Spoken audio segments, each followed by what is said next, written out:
있는 건데 여기서 인터럽트가 되거나 여기서 인터럽트가 되거나 아무 문제가 없습니다. 아예 카운트를 변경하려고 시도를 아예 안 할 때, 변경이 완료됐을 때 아무 문제가 없는데 이런 사이에서 인터럽트가 되는 거죠. 이 사이 혹은 이 사이에서. 그러면 문제가 발생하는 겁니다. 지금 현재 카운트 값이 100이에요. 그래서 스레드 1번이 이걸 증가시키려고 이 코드가 실행되고 있습니다. 그런데 100 증가시키려고 이걸 읽어와요. 100 읽어왔습니다. CPU에. 읽어서 어딘가 저장을 했어요. 이럴 때 인터럽트가 걸립니다. 컨텍스트 스위치하기. 그래서 바뀌어요. 그러면 이 상태 그대로 저장을 해요. 100 내가 읽어왔다는 값을 그대로 저장을 해둡니다. 해두고 스레드 2가 그 스케일이 돼요. 스레드 2도 이 코드를 만나죠. 스레드 2도 이 코드를 만날 때 똑같은 작업을 합니다. 그러면 얘도 메모리에서 읽어와요. 현재 메모리에 얼마죠? 100을 읽어와요. 그래서 100을 읽어와서 하나 증가시켜서 저장을 합니다. 101이라고 저장을 해요. 그러죠? 이때 다시 인터럽트가 됐다고 생각해 보십시오. 이때 인터럽트가 됐으면 스레드 1을 다시 많이 또 받겠다라면 스레드 1이 작업을 하려고 하는데 이걸 읽어오는 것이 아니라 아까 읽어왔던 것을 이미 실행해놨죠. 100이라고 읽어놨습니다. 이 상태에서 이걸 증가시켜요. 그리고 이걸 저장합니다. 그러면 현재 101이 저장되어 있지만 101로 똑같이 바꿔쓰게 되는 거죠. 그래서 지금 두 개 인크리먼트가 일어났는데 101로 하나만 증가되는 것처럼 보이게 됩니다. 즉 이게 뭐 원칙적으로 따지고 보면은 컴파일된 게 하나의 C 명령어 줄이 여러 개로 나눠가지고 중간에 컨텍스트 스위치가 될 수 있기 때문에 오류가 나는 거다 라고 이렇게 얘기할 수도 있겠지만 이 말은 이제 다른 말로 보면은 어떤 동기화 문제라고 하는데 왜 동기화 문제라고 얘기할 수 있냐면 한 프로세스가 4개, 5개의 프로세스가 있는데 이들 사이에 순서의 규칙을 정해놨으면 애초에 내가 다 하고 그 다음에 너 하고 그 다음에 너 하고 해놨으면 이 문제는 발생하지 않는 겁니다. 그렇죠. 그래서 이거는 큰 일반적인 말로 표현했을 때 동기화 문제라고 하는 겁니다. 그런데 이걸 또 단순히 쉽게 하기 위해서 첫 번째 스레드가 다 하고 그 다음에 두 번째 스레드가 하고 이러면은 오히려 5개의 스레드를 나눠놨던 그런 또 멀티 스레드 효과가 없어지는 거죠. 그러니까 막 섞어서 하더라도 내가 뭔가를 하고 있을 때는 뭔가를 하고 있을 때 이 사이에는 다른 스레드가 침범하지 못하도록 하는 그런 메커니즘이 필요하다는 거죠. 이것도 일종의 동기화입니다. 즉 인터럽트가 여기에도 발생할 수 있어요. 하지만 동기화를 만들어 가지고 인터럽트가 항상 여기 이전 혹은 여기 이후에서만 발생하도록 해라. 시점을 맞추는 거죠. 시점. 그러니까 원래 실제는 이렇게 일치된 건데 이걸 밀어가지고서 이렇게 일치되게 바꾸는 겁니다. 이것이 바로 동기화의 가장 일반적인 형태입니다.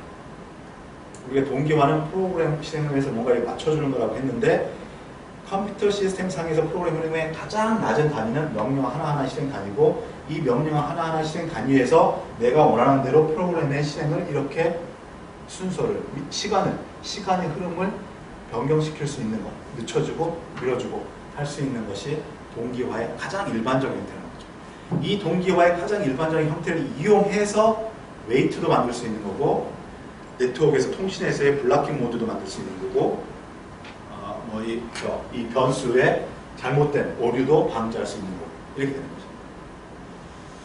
그래서 이 얘기를 이제 동기화 단어로 바로 넘어가서 이제 하게 될 텐데요. 이제 그렇게 맥락이 이어지는 건 뭐냐면 우리가 프로세스 개념 얘기했고 이제 스레드 개념 얘기했고 동기화 개념을 얘기할 텐데 사실 이 세 가지가 다 프로세스 관리의 큰 틀에 속한다는 겁니다. 프로그램의 실행 흐름이라는 거죠. 컴퓨터 시스템에서 프로그램을 실행시키기 위해서는 프로세스라는 개념이 필요하고 동시에 여러 개의 프로세스를 실행시키기 위해서 멀티 프로세스, 그 다음에 상태, 컨텍스트 스위치, 스케줄링 이런 게 필요하다고 했습니다. 그리고 그것들에 좀 더 그 프로그래밍적인 측면에서 효율적인 라이트웨이트한 그 멀티 프로세스, 멀티태스킹 효과를 거두기 위해서 스레드라는 것을 이렇게 우리가 개념을 도입했고 그런데 문제는 이제 그래서 우리가 지금까지 멀티 프로세싱, 멀티 스레드를 하게 되면 많은 장점을 얻을 수 있다고 했습니다. 그런데 그거의 가장 큰 취약점이 바로 뭐냐? 4개의 스레드가, 4개의 프로세스가 서로 순서에 관계없이 막 실행되니까 문제가 발생할 수 있다는 겁니다. 우리는 지금까지 그 문제라기보다는 우리는 그 상황을 단지 웨이트한다. 자식 프로세스 다 끝날 때를 기다린다. 이런 식으로 좀 더 큼직하게 그냥 그랜들 이렇게 어떤 단위 정도가 무지 크게 쉽게 좀 동기화를 시켰어요. 쉽게 동기화를 시켰는데 이런 것들에서 그렇게 쉽게 동기화를 시켜버리면 멀티 스레드 프로그래밍이 효과가 없어집니다. 그래서 원래대로 막 실행을 하기는 하되 이렇게 정밀한 수준에서 서로 간의 순서를 내가 먼저 할 테니까 넌 잠깐 기다리고 있어. 그리고 너 내가 이제 끝났으니까 너는 해도 돼. 이런 식의 동기화를 이루어지는 게 반드시 있어야지만이 멀티 스레드, 멀티 프로세싱 이 프로그래밍은 정상적으로 동작한다는 거죠.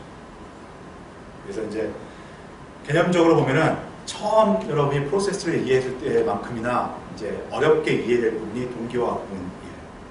다음 시간에 이런 멀티태스킹, 멀티스레드 프로그램이 여러 개가 동시에 실행될 때 필수 불가결하게 발생되는 문제, 서로 간의 실행의 규칙이 있어야만, 물론 이런 관계가 없으면 그런 규칙이 필요 없습니다. 그러니까 그런 규칙이 필요 없을 때도 있어요. 그럴 때는 그냥 니네 알아서 마음대로 동시에 실행해 하면 되는데, 대부분의 내가 만든 멀티스레드 프로그램, 내가 만든 멀티 프로세싱 프로그램인 경우에는 뭔가 관계가 있거든요. 협력 관계가 있기 때문에 그들 간의 순서를 좀 뭔가 고려해야 돼요. 그럴 때 방법이 바로 그냥 동기화. 그래서 다음 시간에는 그 동기화의 이런 가장 일반적인 형태로 정의, 필요성들을 이제 살펴본 다음에 동기화를 하기 위한 방법들을 이제 배울 겁니다. 그 중에 하나는 배웠어요. 웨이트라는 거. 이제 하나는 배웠는데, 하여튼 그런 개념, 가장 일반적인 형태와 가장 일반적인 방법을 다음 시간에 배우도록 하겠습니다. 네, 수고 많이 했습니다. 고맙습니다.